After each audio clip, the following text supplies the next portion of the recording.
Durante mucho tiempo nos enseñaron a clasificar las emociones como si fueran objetos morales, como si algunas fueran buenas y otras malas, como si la tristeza, la rabia o el miedo fueran errores del sistema y la alegría, la calma o el amor fueran premios por hacer las cosas bien. Y esa forma de entender las emociones no solo es simplista, es profundamente dañina, porque no describe cómo funciona la mente humana ni cómo funciona el cerebro. Desde la psicología contemporánea, se entiende que las emociones no son buenas ni malas, son información, son señales internas que aparecen como resultado de la interacción entre lo que ocurre afuera y la historia interna de cada persona. Una emoción no aparece para molestarte, aparece para decirte algo. El problema es que muchas personas crecieron aprendiendo a escuchar solo algunas emociones y a silenciar otras. Cuando un niño expresa tristeza y recibe frases como "no llores", "no es para tanto", "sé fuerte", el cerebro aprende que esa emoción no es bienvenida. Cuando expresa rabia y recibe castigo o burla, aprende que esa emoción es peligrosa. Y así, poco a poco, el sistema emocional se va fragmentando.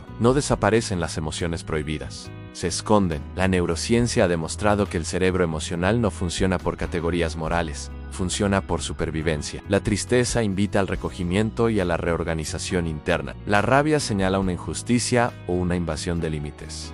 No hay emociones inútiles, hay emociones mal escuchadas. Sin embargo, muchas personas llegan a la adultez convencidas de que sentir ciertas emociones las hace débiles, inmaduras o problemáticas, y entonces comienza una lucha interna. Luchan contra su tristeza, se avergüenzan de su miedo, reprimen su rabia, se exigen estar bien cuando no lo están. Y esa lucha no elimina la emoción, la intensifica. Desde la psicología clínica se observa con mucha frecuencia que gran parte del sufrimiento emocional no viene de lo que se siente, sino de la resistencia a sentirlo. No es la tristeza lo que enferma, es la idea de que no deberías estar triste. No es la ansiedad lo que paraliza, es el miedo a sentir ansiedad. El problema no es la emoción, es la relación que tienes con ella. La neurociencia del procesamiento emocional muestra que cuando una emoción es aceptada y reconocida, su activación tiende a disminuir con el tiempo. Cuando es reprimida o evitada, el sistema nervioso se mantiene en alerta. El cerebro interpreta la evitación como una señal de peligro y refuerza la emoción para que no sea ignorada. Por eso lo que se evita persiste. Muchas personas dicen "no quiero sentirme así", como si la emoción fuera un enemigo que llegó sin permiso. Pero las emociones no son intrusas, son respuestas. Respuestas a pérdidas, a amenazas, a cambios, a vínculos, a recuerdos. Y cuando se las trata como enemigas, el cuerpo entra en un estado de guerra interna que agota profundamente. Desde un punto de vista psicológico, catalogar emociones como buenas o malas genera una jerarquía emocional. Alegría arriba, tristeza abajo. Las personas empiezan a mostrar solo lo que es aceptable y a esconder lo que no. Se vuelven funcionales por fuera y caóticas por dentro. La neurociencia afectiva ha mostrado que el cerebro necesita integrar la experiencia emocional completa para mantener equilibrio. Cuando una parte del sistema emocional es negada, se produce una desregulación. El cuerpo empieza a manifestar señales de malestar, porque algo no está siendo procesado de forma adecuada. Esto explica por qué hay personas que parecen estar bien, pero viven con tensión constante, con cansancio emocional, con sensación de vacío. No es que no sientan, es que sienten sin permiso. Y sentir sin permiso es vivir en alerta permanente. La tristeza, por ejemplo, ha sido una de las emociones más malentendidas. Culturalmente se la asocia con debilidad o fracaso, cuando en realidad cumple una función esencial. La tristeza aparece cuando algo importante se pierde o cambia. Obliga al cerebro a procesar la pérdida. Cuando se bloquea, el duelo queda inconcluso y se transforma en algo más pesado. La rabia es otra emoción profundamente estigmatizada. Muchas personas la confunden con violencia o descontrol, cuando en realidad la rabia sana es una señal de límite. Aparece cuando algo es injusto, cuando se cruza una línea, cuando hay invasión. El problema no es sentir rabia, el problema es no saber qué hacer con ella. Reprimida se vuelve resentimiento. El miedo, por su parte, suele ser visto como cobardía, cuando es una de las emociones más sofisticadas del cerebro. El miedo anticipa peligro, evalúa riesgos, protege. El problema aparece cuando el miedo se vuelve crónico, cuando el sistema nervioso está constantemente activado porque no se siente seguro. Pero incluso ahí, el miedo no es el enemigo, es el síntoma de algo que necesita atención. Desde la psicología se entiende que una emoción solo se vuelve problemática cuando pierde su función original, no cuando aparece sino cuando se queda atrapada. Y eso ocurre muchas veces porque la persona no tuvo un espacio seguro para sentirla y procesarla. La idea de emociones malas suele nacer de contextos donde no había espacio emocional. Familias, escuelas o entornos donde sentir era visto como un problema, donde había que rendir, funcionar, adaptarse. En esos contextos, el cerebro aprende que sentir estorba y entonces se desarrolla una habilidad muy valorada socialmente. La desconexión puede parecer fortaleza, pero tiene un costo enorme. Desde la neurociencia sabemos que desconectarse de las emociones también reduce la capacidad de sentir placer, conexión y sentido. No se puede apagar solo lo incómodo. El sistema emocional es uno solo. Esta primera parte es clave porque desmonta una idea muy arraigada. Las emociones no son buenas ni malas. El sufrimiento no viene de sentir, viene de no saber qué hacer con lo que se siente. Y mientras sigamos preguntándonos si una emoción es correcta o incorrecta, seguiremos ignorando la pregunta realmente importante. ¿Qué me está queriendo decir esto que siento? Aquí todavía no estamos hablando de cómo regular emociones, ni de cómo gestionarlas. Estamos entendiendo algo más básico y más profundo, que sentir no es el problema. El problema es haber aprendido a pelear con uno mismo. Cuando una emoción no encuentra un espacio para ser sentida y comprendida, no desaparece, se transforma. Esta es una de las ideas más importantes que la psicología y la neurociencia han confirmado una y otra vez. El cerebro no sabe borrar emociones, solo sabe desplazarlas. Y lo que se desplaza sin procesar suele reaparecer de formas más intensas, más confusas y más difíciles de manejar. Desde la neurociencia sabemos que las emociones se procesan a través de circuitos específicos que involucran estructuras como la amígdala, el sistema límbico y la corteza prefrontal. Cuando una emoción aparece, el cuerpo se prepara para una acción. Sentir miedo prepara para protegerse. Sentir tristeza prepara para frenar y reorganizar. Sentir rabia prepara para defender límite. El problema comienza cuando esa preparación queda incompleta. Cuando una persona aprende a evitar lo que siente, la activación emocional ocurre, pero no se cierra el ciclo. El cuerpo entra en alerta, pero no encuentra salida. Y un sistema nervioso que entra en alerta repetidamente sin resolución, empieza a vivir en un estado de tensión constante. Esto es lo que muchas personas llaman vivir estresadas sin saber por qué. La psicología clínica observa que gran parte de la ansiedad moderna no proviene de peligros reales, sino de emociones no procesadas. La ansiedad muchas veces no es una emoción primaria, es una emoción secundaria, es el resultado de sentir algo que no se permitió sentirse. Tristeza no expresada.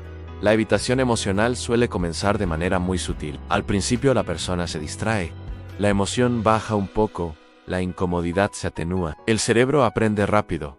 Evitar reduce el malestar inmediato. Pero la neurociencia del aprendizaje es clara. Así se forman muchos patrones emocionales. No porque la persona sea débil, sino porque su cerebro está haciendo exactamente lo que fue diseñado para hacer. Aparece en una sensación difusa de vacío o de inquietud constante, y la persona ya no conecta eso con la emoción original. Solo siente que algo anda mal. Desde la psicología psicosomática se entiende que el cuerpo se convierte en el escenario donde se expresa lo que no pudo expresarse emocionalmente. No como castigo, sino como intento de regulación. El cuerpo no quiere enfermar, quiere equilibrio, y cuando no lo encuentra por la vía emocional, busca otras formas. Otro efecto importante de la evitación emocional es la confusión interna.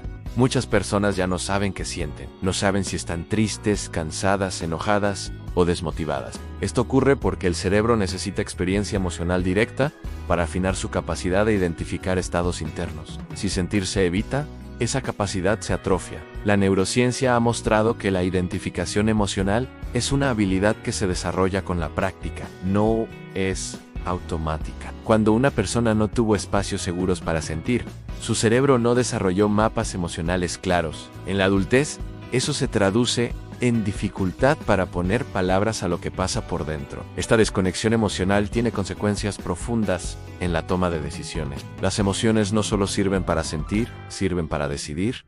Cuando una persona está desconectada de sus emociones, decide desde la lógica o desde la costumbre, pero no desde el registro interno. Y eso suele llevar a elecciones que no satisfacen. Muchas personas dicen, no sé por qué, siempre termino en lo mismo. No sé por qué me quedo donde no soy feliz. Desde la psicología se entiende que cuando no se registran las emociones, no se detectan las señales tempranas de malestar. La rabia es un ejemplo muy claro de esto. Se transforma en irritabilidad, en cinismo, en pasividad agresiva, en resentimiento. La persona se vuelve distante o amarga sin entender por qué, y muchas veces se culpa por sentirse así, sin darse cuenta de que esa rabia tenía una función que fue bloqueada. La tristeza reprimida suele transformarse en apatía o en una sensación de vacío. La persona ya no llora, pero tampoco disfruta. Vive en una especie de neutralidad emocional que parece estabilidad, pero en realidad es anestesia. Desde la neurociencia sabemos que no se puede apagar selectivamente el dolor emocional sin afectar también la capacidad de sentir placer. El miedo evitado suele transformarse en ansiedad generalizada.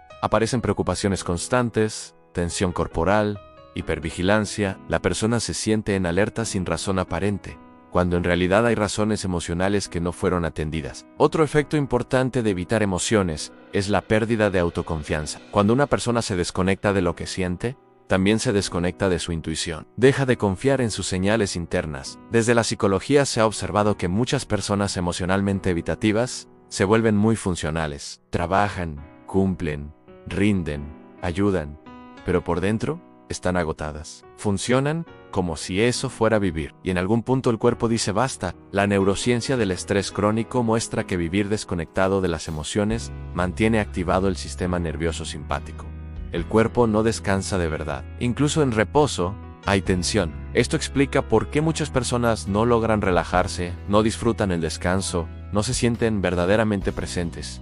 Llegados a este punto aparece una pregunta inevitable. Si las emociones no son buenas ni malas, y si evitarlas genera tantos problemas, entonces ¿qué significa realmente regular las emociones? Porque regular no es controlar, no es reprimir y no es fingir que no pasa nada. Regular es algo mucho más complejo y mucho más humano. Desde la psicología y la neurociencia se entiende la regulación emocional como la capacidad de sentir una emoción sin ser arrastrado por ella y sin tener que huir de lo que está pasando por dentro. No se trata de eliminar la emoción, se trata de sostenerla el tiempo suficiente para que cumpla su función y luego pueda transformarse. El cerebro está diseñado para esto. La activación sube, el cuerpo se prepara, la información se procesa y luego la activación baja. Ese ciclo es normal. El problema aparece cuando el ciclo se interrumpe, o porque la emoción se reprime, o porque la emoción se desborda. La neurociencia ha mostrado que la corteza prefrontal cumple un rol clave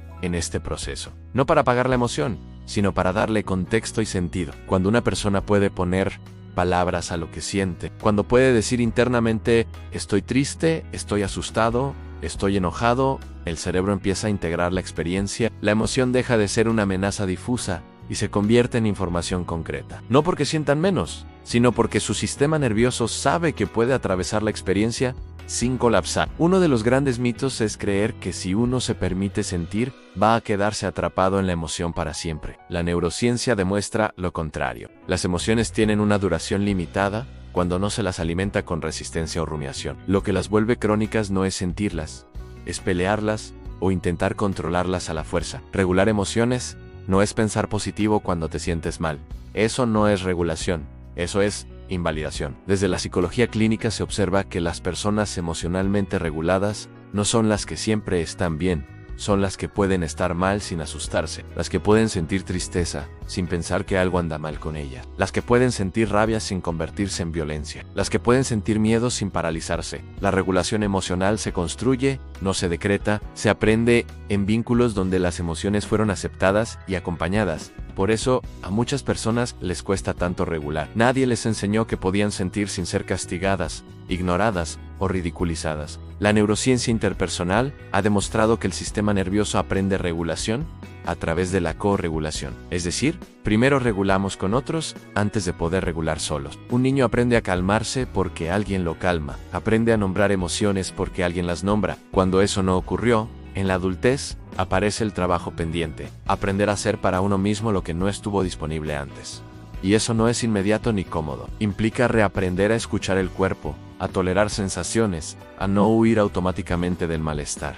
Aquí es importante decir algo con claridad. Regular emociones no significa justificar cualquier conducta. Sentir rabia no justifica dañar. Sentir tristeza no justifica abandonarse. Sentir miedo no justifica dejar de vivir. La emoción explica, no excusa. La regulación aparece cuando la emoción informa la acción, no cuando la controla. Desde la neurociencia sabemos que cuando una emoción es integrada, el cerebro amplía su rango de respuesta. La persona deja de reaccionar de forma automática y empieza a responder de manera más flexible. Esto es estabilidad emocional. Otra consecuencia importante de integrar las emociones es la reconexión con uno mismo. Cuando una persona se permite sentir sin juzgarse, empieza a recuperar señales internas que había perdido. Empieza a saber qué quiere, qué no quiere, qué le duele, qué le importa. Esto tiene un impacto directo en los vínculos. Las personas que integran sus emociones ponen límites con más claridad, eligen con más conciencia y se involucran desde un lugar menos dependiente. No porque ya no necesiten a nadie,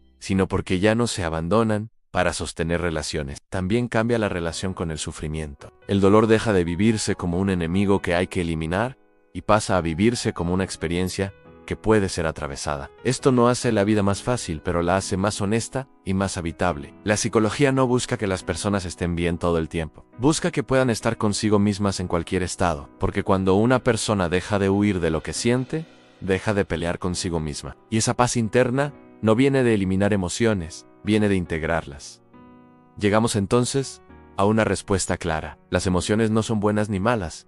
Lo que puede ser dañino no es sentir, es cómo se aprende a relacionarse con lo que se siente. Reprimir, evitar o juzgar las emociones genera desorden interno. Escucharlas, comprenderlas e integrarlas genera estabilidad. Sentir tristeza no te hace débil. Sentir rabia no te hace malo. Sentir miedo no te hace incapaz. Lo que marca la diferencia no es la emoción, es la relación que construyes con ella. Y quizás esta sea la idea más importante de todo este recorrido. No necesitas dejar de sentir para estar bien. Necesitas aprender a estar con lo que sientes, sin desaparecer, sin atacarte y sin huir. No porque siempre sean agradables, sino porque siempre tienen algo que decir. Si este contenido te ayudó a entenderte mejor, compártelo con alguien que sientas que necesita escucharlo. A veces aprender a sentir es el primer paso para empezar a vivir de verdad.